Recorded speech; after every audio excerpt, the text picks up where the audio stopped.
أهلا بكم من جديد مشاهدينا. تركنا برشلونة منتصرا بهدفين نظيفين على ختافي لحساب الجولة 32 المؤجلة من الدوري الإسباني. كنت تتحدث كابتن قبل قليل عن انتصار مهم بجهد أقل وفي غيابات مهم. فعلا انتصار مهم جدا لبرشلونة في ملعب صعب. أمين آخر 5 مباريات ما قدرش برشلونة انه يفوز على الملعب ده. فريق بيلعب على مركز أوروبي وهو ختافي، عنده طموح وعنده أمال، مش ضمن البقاء وخلاص، ولكن بيلعب على مركز أوروبي. عشان كده كانت المباراة فيها صعوبة لبرشلونة، ولكن يحسب لبرشلونة ولفليك إدارته للفريق بشكل جيد جدا في الغيابات المهمة جدا.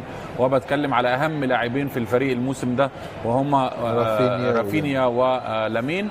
قدر يستغل القدرات اللي عند اللاعبين الآخرين زي فيرمين لوبيز في الانطلاق في المساحه.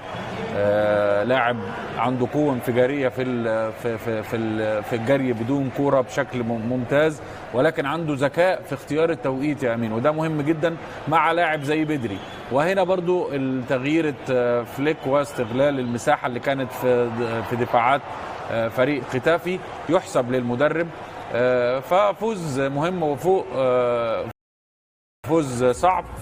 عجبني التعامل معاه، انه ما اصرش على الدفاع المتقدم واللعب بخط الدفاع عالي، ولكن لا، احترم فريق ختافي واحترم ملعبه بشكل جيد، وتراجع بعض الشيء لاستغلال المساحات في ظهر دفاع ختافي.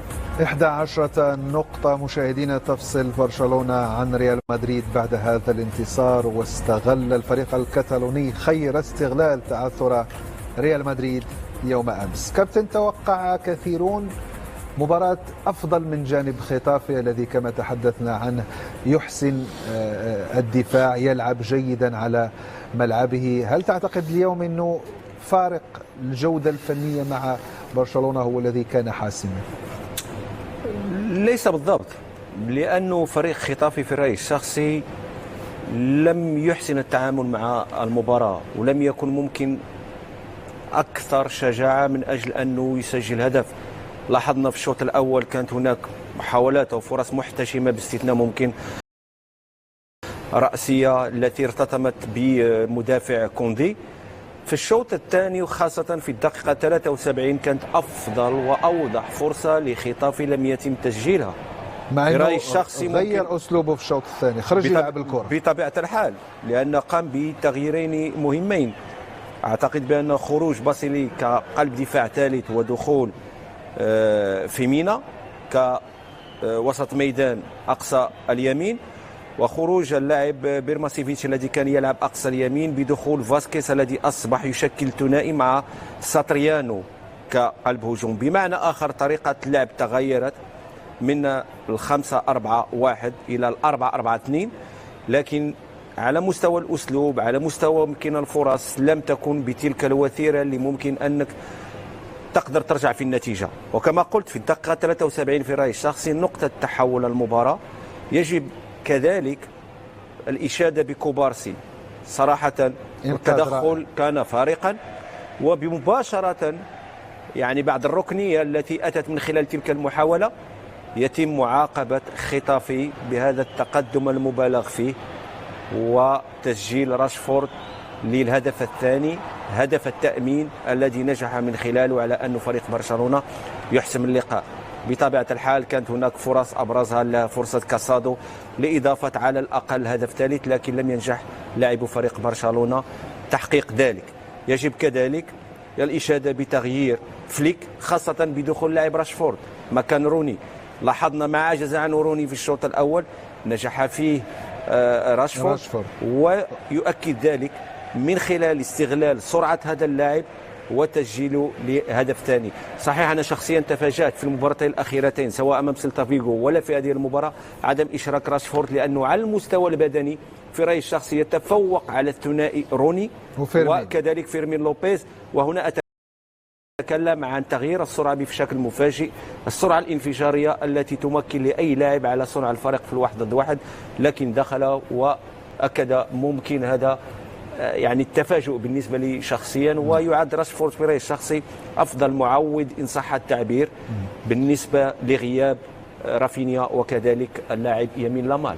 ونحن نتابع كابتن لواء إعادة الهدف وسرعة راشفورد، نتساءل لماذا لم يشركه المدرب في المباراتين السابقتين، هو يركز فقط على الدوري، ليس هناك لا دوري الأبطال لا غيره حتى يقوم بالمداورة.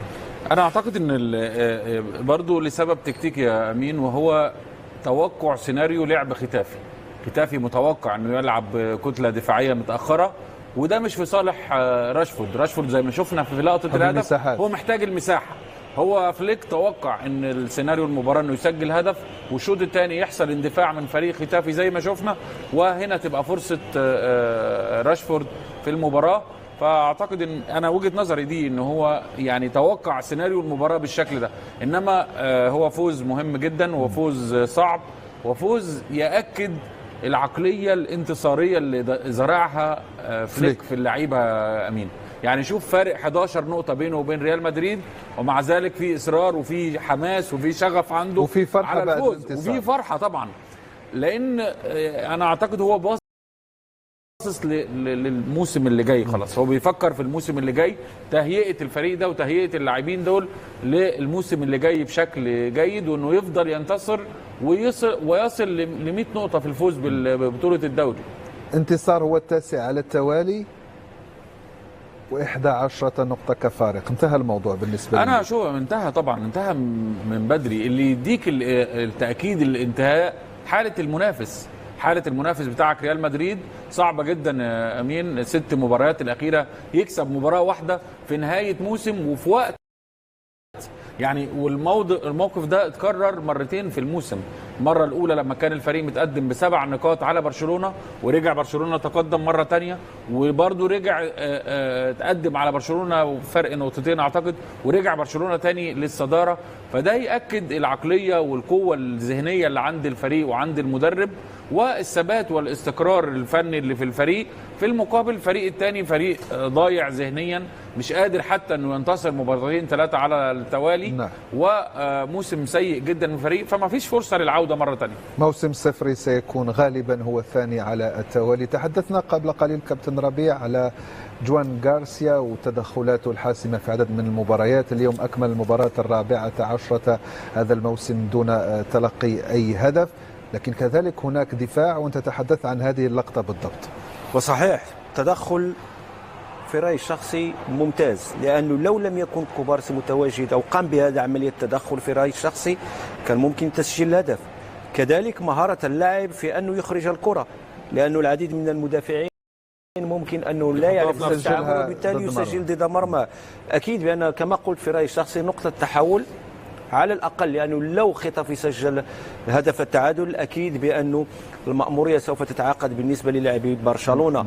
لكن الأكيد أنا في رأيي الشخصي، وذكرت أنت غارسيا أفضل انتداب في هذا الموسم. أنا أستحضر مباريات لما كانت الفرق المنافسين تقريبا يواجهون هذا الحارس تقريبا 3-4 مرات، يعني وجها لوجه، وهو دائما ما ينجح في أنه يحافظ على نظافة شباكه. بمعنى آخر أنه يخلي فريق برشلونة يعني يحاول الظفر ب3 نقاط عوض أنه يركض وراء النتيجة، وهذا عامل مهم خاصة على المستوى الذهني.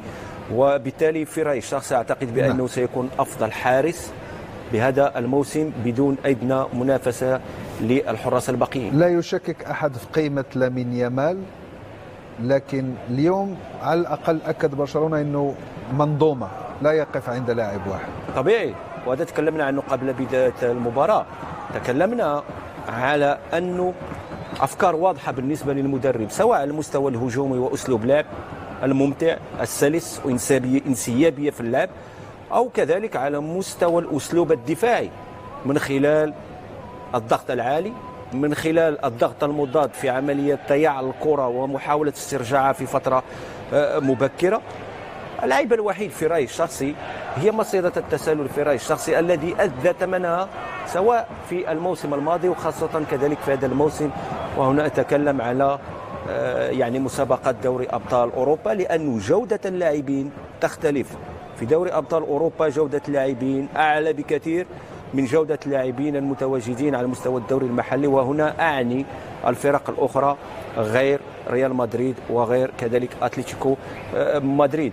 لكن الأكيد بأنه إذا ما تم تعديل هذه النقطة في رأيي الشخصي من خلال تقليل من مصيدة التسلل. انتداب ممكن قلب دفاع على مستوى الخبرة يكون حاضر، لأن شفنا كذلك على أن برشلونة كذلك لديه رقم قياسي سلبي، وهو في العشر سنوات الأخيرة هناك تقريبا 13 حالة طرد لقلب دفاع في دوري أبطال أوروبا، وهذا راجع بالأساس كذلك لعملية الخبرة وعملية كذلك مصيدة التسلل والدفاع المتقدمة الذي تكون دائما فيه مجازفة. إن تم تعديل ذلك في رأيي الشخصي برشلونة قادر على أنه ينافس وبقوة على المستوى المحلي وكذلك على مستوى دوري أبطال أوروبا. كل شكر لجمال جبلي. قبل أن ننهي هذا الاستوديو الخاص بالليغا، سؤال عن روني بارداك. جينا نعلم جميعا أن كرة القدم عبارة عن فرص. اليوم كان عنده فرصة مهمة لإثبات الذات، لإثبات أنه قادر حتى على تعويض ربما لامين يامال أو حتى اللاعب في الجهة اليسرى. هل ترى أنه استغلها كما يجب؟ لا، ما استغلهاش طبعا. فرصة أنه يلعب في غياب لامين ويقود الفريق صعب قدام فريق متكتل دايما، فريق بيدافع بكثافة وباندفاع بدني، وهو عليه ضغط امين انه يلعب بديل لامين يامال ويقدم اللي بيقدمه. ده ضغط كبير. عشان كده في اللقطه اللي في الشوط الاول اللي ربيع جابها، وانه اللاعب دايما، يعني انا كنت عذره فيها ان هو عايز يلعب السهل دايما، لان في وقت صعب ووقت الناس مركزه معاك المفروض ان انت تبين امكانياتك وتبين ان انت لاعب جيد في الواحد ضد واحد. واللقطه حتى اللي ربيع جابها كان سهل جدا انه يروح على المدافع ويتعامل معاه، انما هو خد الطريق السهل. وفي لعيبه يعني بتبقى محتاجه ان هي خايفه، بالظبط في خوف عنده. فانما هو لاعب انا اشوف ان هو اخره بديل مع برشلونه لو استمر مع الفريق. انما برشلونه محتاج تدعيمات في اماكن تانية امين. يعني ربيع اتكلم على المدافع، بس انا بالنسبه لي اشوف ان الفريق في المباريات الكبيره بيحتاج المهاجم جدا، راس الحربه بالذات. وطول عمر برشلونه فيها اسماء مرت على مدار التاريخ في مركز راس الحربه، فمحتاج. ليفاندوفسكي اصبح في المباريات الكبيره عنده بطء وعنده يعني الحركه بطيئه بعض الشيء، وده بيأثر على الفريق في الجانب الهجومي اللي بيبقى محتاج لاعب حاسم وسريع في الحركه. نعم. إذن الآن مشاهدينا نقفل صفحة برشلونة متصدر الليغا، وسنفتح صفحة المتربع على عرش الدوري الفرنسي في مباراته اليوم باريس سان جيرمان أمام أنجي.